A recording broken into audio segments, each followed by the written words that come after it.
ഇപ്പം നമ്മളടുത്ത് വന്നിട്ടുള്ളത് പോക്കോ M2 പറഞ്ഞ മോഡലാണ്. ഇപ്പോൾ ഈ ഒരു ഡിവൈസിൻ്റെ കംപ്ലയിൻറ്റ് കസ്റ്റമർ പറഞ്ഞത് ഇയർ സ്പീക്കർ വർക്ക് ചെയ്യുന്നില്ല. അപ്പോൾ ഇങ്ങനെ ഒരു കംപ്ലയിൻറ്റ് വരുമ്പോൾ നമ്മൾ ആദ്യം തന്നെ ചെക്ക് ചെയ്യേണ്ടത് ഇതിൻ്റെ ഇയർ സ്പീക്കറാണ്.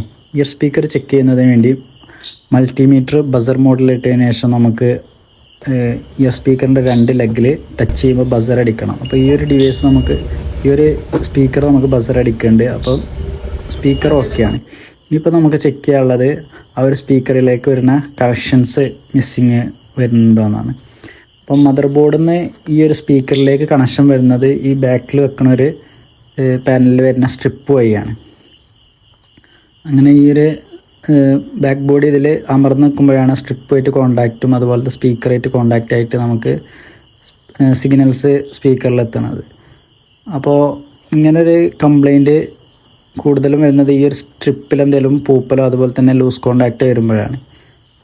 അപ്പം ഈ ഒരു കംപ്ലയിൻറ്റ് നമ്മൾ പെർമനൻ്റായിട്ട് ക്ലിയർ ചെയ്യുകയാണെന്നുണ്ടെങ്കിൽ നമുക്ക് മദർ ബോർഡിൽ നിന്ന് ഡയറക്റ്റ് ജമ്പർ ചെയ്യുക ഇയർ സ്പീക്കറിൻ്റെ 2 കണക്ഷൻസിലേക്ക്.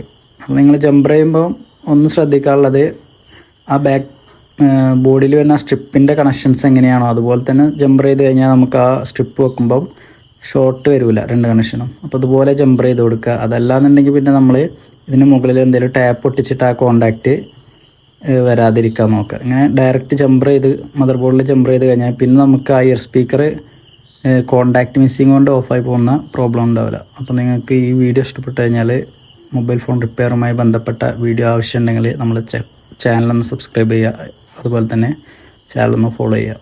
അപ്പോൾ നിങ്ങൾക്ക് വീഡിയോ ഇഷ്ടപ്പെട്ട് കഴിഞ്ഞാൽ സപ്പോർട്ട് ചെയ്യുക.